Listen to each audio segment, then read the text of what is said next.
Оройн төрийн үзэгчдээ засгийн газрын цагийн нэвтрүүлэг тариалангийн бус нутгаас энэ удаагийн нэвтрүүлгээ хүргэж байна. Тэгэхээр засгийн газраас эдийн засгийг төрөлжүүлэх, олон тулгууртай болгохын тулд хөдөө аж ахуйн салбарыг гол тулгуураа болгоно гэж үзэж байгаа. За тэр дундаа тариалангийн салбар Монгол Улсын эдийн засагт үнэтэй хувь нэмэр оруулах салбар юм а. За энэ жилийн тухайд Атрын 3 дугаар аяныг үргэлжлүүлэн хэрэгжүүлэх шийдвэр гарснаас хойш анхны тариалтыг хийж байгаа юм. За тариалтын явц маш сайн. За тариаламжтын хувьд технологийн болоод техникийн шинжилгээг хийж чадсан учраас богино хугацаанд тариалтаа хийж чаджээ.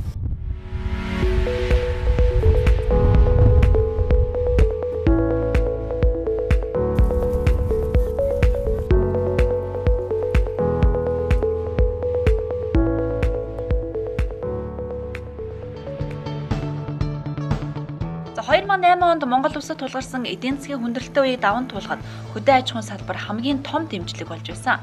Тухайн үед Атрын 3 дугаар аяныг хэрэгжүүлж атарсан тал газраас урд өмнө авч байгаагүй асар их үр тариа хураасан нь бид идэх талах гурилаа гаднаас зөөх биш өөрсдөө тарьж ургуулах, үйлдвэрлэх бүрэн боломж бий гэдгийг харуулсан юм а. Тэгвэл одоо тулгарсан эдийн засгийн хүнд үеийг давхад ч тариалангийн салбар түлхэц үзүүлэх салбар гэж засгийн газар үзсэн. Тиймээс Атрын 3 дугаар аяныг үргэлжлүүлж хаврын тариалтын энэ чухал өдрүүдэд тариаламжтад бүхэл талаар дэмжлэг үзүүллээ. Энэ хүрээнд тариалан эрхлэлтийг дэмжих сангаар дамжуулан үрийг 40%, шатхууныг 50%, бордоо ургамал хамгааллын бодисыг 30%-ийн урьдчилгаатайгаар зээлээр олгосон юм а. Ер нь тариалан эрхлэлт дэмжих сантай бол байнгын харилцаатай байдаг. Тэмдгээс бол бидний авсан энэ техникүүд байна. 7 жилийн хугацаатай авсан. Одоо ингээд энэ жил одоо эцсийн төлөө дуусгаар байнгын дэмжлэгтэй явдаг. Өдөр бол өөр бордоо, шатхуун ер нь бүгдийг л авдаг л да тийм. Атрын 3 дугаар аян үргэлжлэнээс хойш бол ер нь өрөөгөө их өгсөн шүү.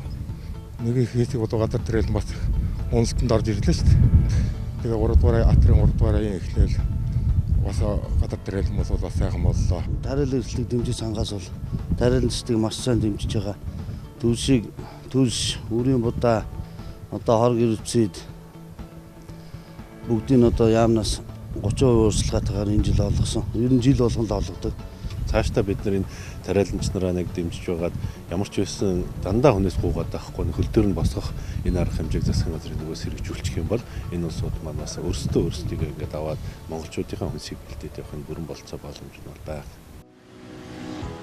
2017 онд тариалан эрхлэлтийг дэмжих сангаас шатхууныг 502 иргэн аж ахуйн нэгжид 2.7 мянган тонныг олголоо.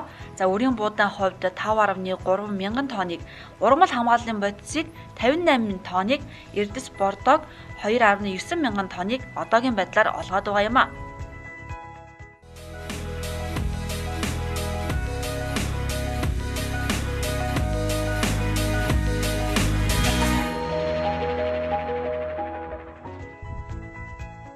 За хаврын тариалтын нэг өдөр намрын 10 өдөртөө тэнцэх хариуцлагатай үе ядгаа. Яг энэ үед цаг алдалгүй тариалтаа хийж чадвал энэ жилийн тариалангийн ажлын хүндийг нугаллаа гэсэн үг. За гэхдээ манай тариаламж техникээ шинжилж өмнө нь 1 сар гаруй хугацаанд хийдэг байсан ажлаа одоо 10 гаруй хоногт амжуулдаг болжээ.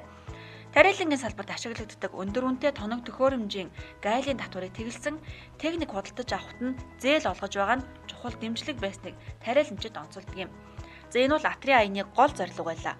За энэ жилийн хувьд Орос улбаны улсаас 10 сая долларын үнэ бүхий тоног төхөөрөмж, трактор, үр тарианы техникүүд оруулж ирэхээр ярилцаж байгаа. За ер нь тариалангийн салбарт техникийн шинжилгээг дэмжих зорилгоор хөгжлийн банктай хамтран хөдөө аж ахуйн техникийн лизинг төслийг хэрэгжүүлэхээр ажиллаж байна. За Атрын 3 дугаар аяны хүрээнд бол яамнаас дахин одоо газар тариаламжтай энэ парк шинжилтийг нэг хийчихье гэж үзээд Оросын улбаноос улсаас нэг 10 сая доллар, Белорусаас 5 сая долларын трактор, комбайн, тоног төхөөрөмжүүдийг оруулж ирэхээр бэлтгэл ажлууд үндсэндээ хангагдаад гэрээ хийгдчихсэн. За одоо наашаа хөдөлгөд үлэн болчиход байна. Энэ хөрөс хамгаалалтын учир нь энэ ирнүүдийн онцлог байгаа энэ хотгонуудаа. Одоо хуучин бол энэ чинь ингээд ийм юу ирээр их хөндөж хөрсийг хөдлөж явдаг байсан бол энэ үл хөдлөхгүйгээр одоо нэгэсэндээ симхээ явчихна гэсэн үг. Одоо их хэмжээгээр ингэж өргөн талбай хамаарч хөдлөхгүйгээр тэр нь бол одоо тэр хөрс хамгаалалтаа онцлог юм да. Тэгээ олон ажлыг давхар гүйцэтгэдэг. Одоо бордоогоо хийчин, үрээ хийчин. Тэгэл одоо өөрийнхөө ямар сансан гүндээ тохируулж болно. Одоо үр бордогоо айл ямар хэмжээнд хийх вэ тэргээ бүгдийг нь бол энэ тохируулга нь маш ялбархан хийгдсэн. За энэ техник гэхэд 12 мөрөөр хөрс сэрүүлж үр цуулгах, үр булах үүргийг нэг дор гүйцэтгэдэг. Трактортойгоо нийлээ 450 мянган $. Үнэтэй хөдөлмөр хөлс хэмнэж бас хөрсөөж хамгаалж байгаа учраас тус компанийн гар татаагүйгээ хэлж байсан. За хөрс бол тариалангийн салбарын хамгийн гол суурь нь байдаг. Гэтэл сүүлийн жилүүдэд манай тариалангийн бүс нутгийн хөрсний чанар муудаж дагаад ургацын гарц чанарт сөргөөр нөлөөлж байгаа. За үүнийг хаан ханаа анхаарч төрөөс бодлохоор тариаланчид ажиллаараа хөрсөө хамгаалах хэрэгтэй гэж ерөнхий сайд онцолсон юм а. За хөрс арчилгааны чиглэлд Монгол улс Хятад улстай хамтран ажиллахаар болж хөрс арчилгаа шинжилгээний хамтарсан лаборатори байгуулахаар тохирсон тухай Хүнсүдэ аж ахуйн хөнгөлөлтөрийн сайд зэрэглэн энэ үеэр мэдэгдсэн юм а. Хор гэрвцүүдийн чиглэлээр Монгол Хятад хоёр хамтарч ажиллахаар болсон шинжилгээ ухааны байгууллагууд манайх ч одоо хор гэрвцүүд юмуд бол дандаа урдаас авч байгаа. Тэгэхээр энэ ямар хөрсөндөө ямар тохирсон ямар хор гэрвцүүд юмуд хэрэглэх үү гэдэг чиглэлээр хамтарч ажиллахаар болсон. Дээр нь Монгол Хятад хоёрын хамтарсан лаборатори байгуулах чиглэлээр ийм ажлуудыг бид нэр яриад ирсэн. Хөрсөө заавал одоо тодорхой хугацаанд шинжилгээнд хамруулж тэр хамруулсан шинжилгээнд дээр үндэслэн дүгнэлтийг гаргаж ирж энэ дүгнэлтэн дээр үндэслэн үйл ажиллагааг нь хөрсөндөө зориулж заавал явуулж явах хэрэгтэй. Тийм учраас тариаланчид маань ч гэсэн энэ дээр бас санал нэгтэй байна. Тэгээ ирээдүйдээ бид нар энийг бас өргөнхөдтэй өрхөочтой үржин шимтэй хэвээр нь үлдээхийн тулд хамгааллын асуудлыг бол эртнээс өнөөдрөөс эхэлж бол ярьж явах хэрэгтэй гэдэг ийм зүйлүүдийг бол олон тариаланчид маань хэлж байна. Энэ чиглэлээр ч гэсэн бас засгийн газар анхаарлаа хандуулж ажиллана. Хөрсийг хамгаалахад заавал үнэтэй технологи шаардахгүй. Энгийн аргаар асар их үр дүнд хүрч болох сайн туршлагыг Сэлэн аймгийн Ерөө сумын их шинжтэй компанийн хэрэгжүүлжээ. Тэд тариан талбайгаа тойруулан мод суулгаж, салхинаас үүдэлтэй хөрсний элдэгдлийг бууруулах аргыг 3 жил туршижээ. Хөрсийг одоо хамгаалах тал дээр бид бол одоо маш одоо хариуцлагатай хандъя гэдэг тийм баримжаатай юм явж байгаа. Хөрсөө хамгаалж бид тэрнээс даруй ургац аавна гэдэг нь бол ойлгомжтой.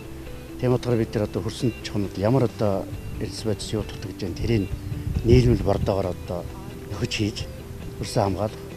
Сэлгэн тариалтаар одоо бид нар хөрсний үржин чимийг бас одоо дээшлүүлэх тал дээр бас анхаарч байж байгаа. Ер нь хөрсийг одоо бид нар сэлгэн тариалтыг маш зөв оновчтой хийснээр хөрсөнд одоо өөрт нь агуулгадах тэр бодис юмнууд нь сайжирна гэдэг тийм одоо утганаар бид нар ажиллаж байна да.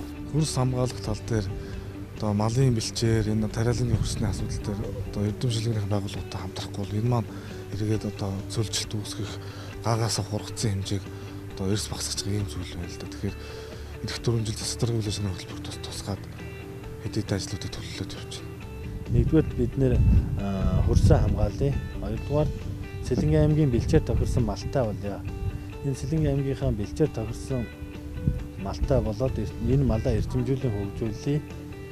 Дээр нь энэ мал маань газар тариалангийнхаа үйлдвэрлэлийг эрхлэхэд цаад болохгүйгээр байх нөхцөлийг бүрдүүлэх гэсэн зорилтыг тавиад бидэгт энэ хамар ажиллаж байна. Сайн хөрсөнд сайн үр тариалга нь бидний идэх гурил тэр хэрээр чанартай байх эхлэл болдог. Манай тариалангийн салбарт шийдэгдэлгүй олон жил явж ирсэн асуудал бол үрийн чанарыг сайжруулах ажил юм. За одоо манай тариаланчид Улаанбуудан 26 сортыг тариалж байгаагаас 12 нь нутагшаагүй сорт байна. Тиймээс салбарын яамнаас үр үржүүлэх төрөлцөө аж ахуй нэг сонгон шалгаруулж 10 аж ахуй нэгжид тусгай зөвшөөрөл олгож байгаа юм. За эдгээр компаниуд элит болоод нэгдүгээр репродукцийн үр үржүүлж улсад нийлүүлэх үүрэг хүлээх юм а. За үүний нэг нь их шинжтэй компани байсан бөгөөд тусгай зөвшөөрлийг нь гардуулан өглөө. Маш чанартай ариун үрээр одоо тариаланчтай хангахын эрүүлийг дэвшүүлээ танд дэвшүүлэгч гардуулаад өгчээ. За баярлалаа. Монгол улсынхаа газар тариалангийн энэ хүнсээр хангадаг газар тариаланчтай үр бэлдэх бас энэ буйдаа үр даалгавар ингэж оногдож байгаад маш их баярлж байна. Тэгээд төр засгийн маань яам маань энэ үрийн бодлогыг одоо ерөөсөө ингэж эрчимтэй сайжруулж үрээр хангах асуудалд онцгой анхаарч бас энэ цаг үеэс нэг сайхан шийдвэр гаргаж байгаад тариаланчид бид бүгдчсэн баярлж байна.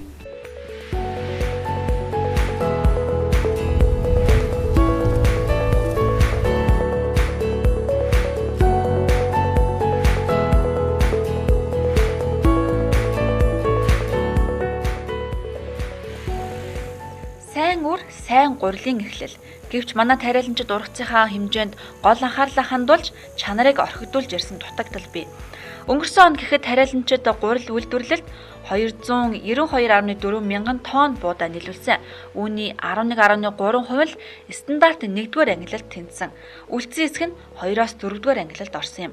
За тиймээс цаашдаа гурил үйлдвэрлэлд нийлүүлсэн хүнсний улаан буудааны чанарыг сайжруулах зорилгоор нийлүүлсэн бүтээгдэхүүний чанар стандарттай нь уялдуулж мөнгө урамшууллын хэмжээг тогтоож байх бодлогыг баримтлахааруулжээ. За өнгөрсөн онд яг энэ зарчмыг баримталж тоон тутамд нь 50-аас 55 мянган төгрөгийн урамшууллыг олгосон юм а.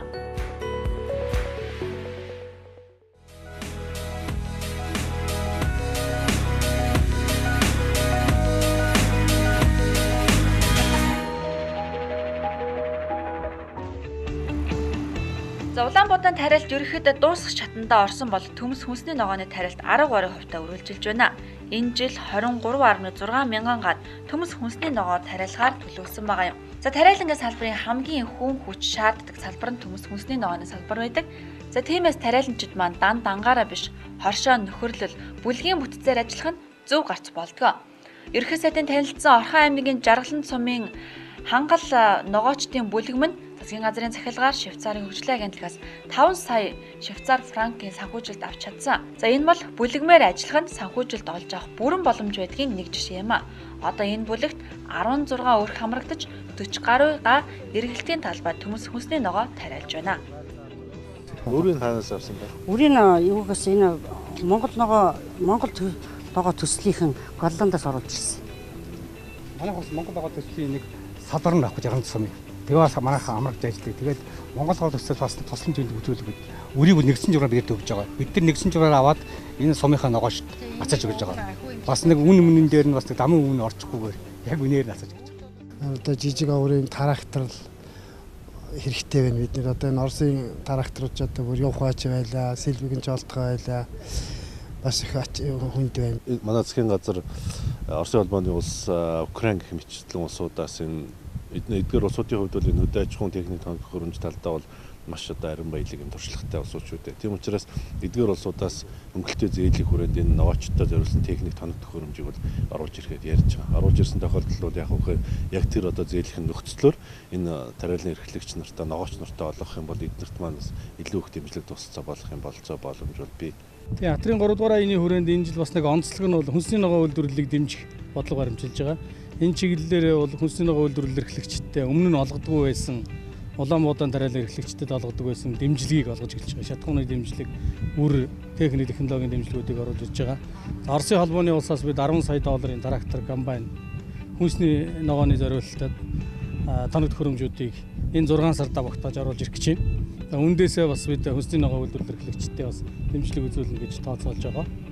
За мөн худалдан авалтыг дэмжих гадаад зах зээлд гаргахад нь ч дэмжлэг үзүүлж байна. Тэгэхээр төрийн худалдан авалт хийчих боломж олцоо юу байдаг бол доо энэ жил тариаланчтай дайлангуй төмс хүнсний ногоо тариалж байгаа улсуудаа дэмжиж батлан хамгаалах яам, хэлийн цэрэг за одоо 20 хангуудын хоол үнсэнд дотооддоо тарьсан төмс хүнсний ногоогоо одоо хэрэглэх барих талаас нь төрийн худалдан авалтыг тэрлүү засгийн газраас чиглүүлж өгөх юм бол бас энэ эргэх боломж олцоо байна гэж. Ер нь монголчуудад энэ худалдан авалтыг төрийн алба байгууллага дайлангуяа Монголд үйлдвэрлэсэн бүтээгдэхүүн худалдаж аваа гэдэг юм чиглэл гарсан. Одоо бол бүх яг энэ чиглэлийн дагуу төрийн албаууд ажиллаж байгаа. Тэгээ Япон бол эрх намраас эхлээд Монголоос төмс худалдаж явна гэдэг илэрхийлсэн байна. Тэгэхээр манай хүнсний ногоо үйлдвэрлэгчдийн дундаа төмс тарьж байгаа тариаланчид бол борлуулалтын дээр үндсэндээ санаа зовох зүйлгүй гэж ойлгох. Ганцхан чанарын асуудал. За одоогийн байдлаар Японы 2 компанид Монгол төмсний дээжийг авч судлаад стандартад нийцсэн гэсэн үнэлгээ өгсөн. Гэхдээ тариаланчид маань төмс хүнсний ногооны чанартай онцгой анхаарч хэрэглэгчдийн шаардлагад нийцсэн чанартай бүтээгдэхүүн гаргах ёстой гэдгийг загсан юм а. Бидний нэг одоо сая сэргэлэн сайд ч гэсэн хэлээд байх шиг байна. Нэг зүйл бол юу гэхээр нөгөө хэрэглэгчид тохирсон стандарттай бүтээгдэхүүн үйлдвэрлэх гэдэг асуудал ч хамгийн гол юм баггүй. Нөгөө гадаадын нөхдүүд ч юм болохоор яг үгээр бараг угаагаад мөлчийтл нь арилгаад угаагаад тавьдсан юм шиг юм сайхан төмсөл авах гэдэг ингээд үтгээд байдаг. Бид нар ч юм болохоор энэ бол экологийн цэвэр эрүүл хүнсээ гэдэг талаас нь бас урч илдэг. Ингээ хоёр талаасаа бас ярьж байгаа, аль талдаа анхаарал тавьж байгаа болчих байх гэсэн бодолтой байна шүү дээ, тийм ээ.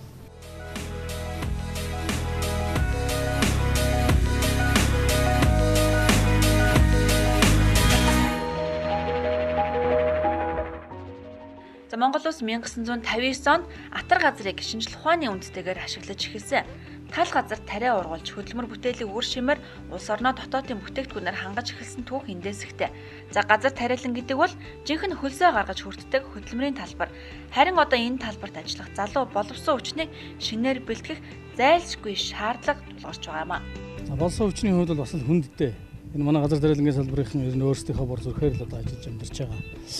Анх бэлтгэгдсэн болсон хүчингүүд маань бас нэлээд өндөр настай болсон.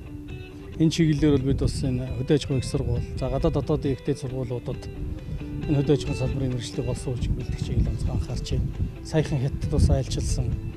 Хятад одоо бас мэргэжлийг болсон хүчний бэлтгэх хамтарч ажиллагаар болсон. Бидний хувьд бол одоо ер нь газар тариалангийнхны хөндлөлттэй юм, жоохон асуудалтай юм. Одоо сүүлийн нөө техникүүд ашиглаж байгаа учраас сайхан шинэ боловсон хүчин трактор техникч бэлтгэд бол одоо бас анхаарал зүйтэй гэж бодож байна. Би чинь ер нь 96-аас ер нь баг энд орсон баг. Тэгээ 96-аас хойш 2-3 жилдээ арай техникт ороогүй. Дагалдан бай гэж бод. Тэгээд ер нь бол 8 оноос л ер нь техник өрж одоо 20 жил болж байна. Манай аавч чинь бүгд дандаа юм хурц бүгд өрсөн. Бүгд л ерөөс тариа ганцаа тариалттай хэрэгэлсэн. Тэгэл залгамжлж бараг л явж байна. Нэг одоо мэргэжил сургалт үйлдвэрлэлийн төвийг ерөөсөө хөдөө аж ахуйн чиглэлийн одоо сургалтыг хийдэг. Тэрнийхэн тоног төхөөрөмж техник хэрэгслийн одоо хангаад өгчдөг.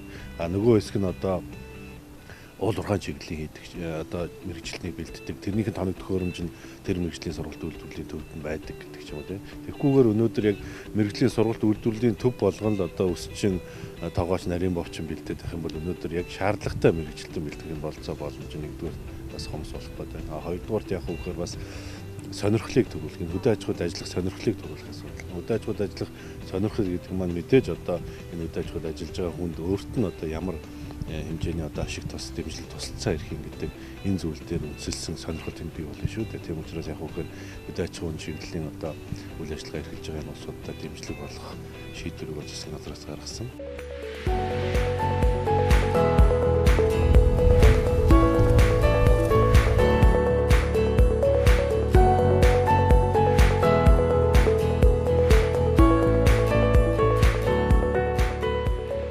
Цагаагаарын хувьд харьцангуй таатай байж тариалангийн яг энэ цаг үед хурд унтсаа хайрласан. За харин зун намартай олон жилийн дунджаас харьцангуй хуурай байна гэсэн цагаагаарын урьдчилсан мэдээ гараад байгаа юм. За тийм учраас үүлэнд зориудаар нөлөөлж хурд тундас оруулах арга хэмжээг засгийн газраас авч байгаа юм. Үүнд зориулаад 400 сая төгрөг төсөөснөө ч мөн мэдгцээ. За энэ бол засгийн газраас тариалангийн салбарт үзүүлж байгаа хамгийн том тусламж юм а гэж тариаланчид баяртайгаар хүлээж авлаа. Жилдээ нэг тэдний мэргэжлийн байгууллагын гаргаж байгаа судалгаагаар бол 1000 орчим буужин одоо үүлэн зөрүүдөр нөлөх буужин шаардлагатай байдаг. Энэ нь бол хангалттай. Энэ өнгөрсөн жил бол нөөцөө бэлдсэн байж байгаа. За дээрээс Монгол Улсын засгийн газар хурлаас бас улсын төсвийн тогтоол төр дахиад нэмээд 1000 буужингийн үеийг шийдэж өгсөн байж байгаа. За энэ нь бол энэ жилийн хувьд үүлэн зөрүүдөр нөлөөлөхд бол хангалттай хүрэлцээтэй гэсэн ийм мэдээллийг өгч байгаа. Энэ жил одоо гол юм шүү дээ. Дээрээс бид нар өгшөд яам төрөөс одоо тийм юм хэрэгтэй байна гэдэг хоншгоноод байх шаардлага байхгүй гэж боддог шүү дээ. Тэгээд тийм байгууллагын цаад байдлын байна одоо мэргэжлийн өнгөчлөлийн төвшнөр тэгээд бид нар одоо дээрээс нь одоо дахиад тэр даатгалын юм одоо бид нар миний хувьд даатгал байна. Бүсэх юм бол одоо эдүүдээ тэр хоолнд дээр даатгалын талаар даатгалын юм гээд одоо гол юм аа одоо юу бид бол одоо тэгэл болцоогоор л үзэн шүү дээ. Өөрсдөө одоо дэмч юм. Газрын дарга байхад ретейр огны боловсруулсан хууль байдгийг. Тэгээ би сөрөг хүчин багтаа тэрийг өргөн барьж батлуулна гэж байгаа. Тэгээд ойрхон. Одоо тэрийг нэлээд сайн болгож байгаа нэг батлуулсан та тийм. Манай тариаланчдын хувьд маш хүн. Хичнээн техник технологи мөрдөөд болсон хүчнүүд ажиллаад явсан ч гэсэн бас хурд тундас чийг салхи энэ бүх зүйлүүдээр шалтгаалаад бас энэ ургац хураалтанд онцгой нөлөөлдөг учраас энэ тариалангийн даатгалын асуудал бол чухал. Тэгээ энэ хуулийг маш олон талаас нь бодож боловсруулж олон орны туршлагыг судалж өөрснөө дотооддоо бас нэлээд сайн ярьж ойлголцож энэ хуулийг гаргах шаардлагатай ирж байна. За бусад улс орны туршлагаар болвол уламжлалт болоод индексжүүлсэн гэсэн даатгалын хоёр төрөл байдаг. За манай улсад аль нь тохирохыг одоогоор судалж байна. Сангийн амны дэргэд давхар даатгал компани байгуулж Төв Сэлэнгийн аймгийн зарим аж ахуйн нэгжүүдийг туршилтын журмаар даатгалд хамруулад байгаа юм а. Эрх зүйн орчин бүрдэж боломж нь байвал даатгалд хамраадаг сонирхол тариаланчдад их байна. Манай энэ удаагийн дугаар их өндөрлөж байна. Дараагийн дугаар хүртэл төр баяртай үзэгчтэй.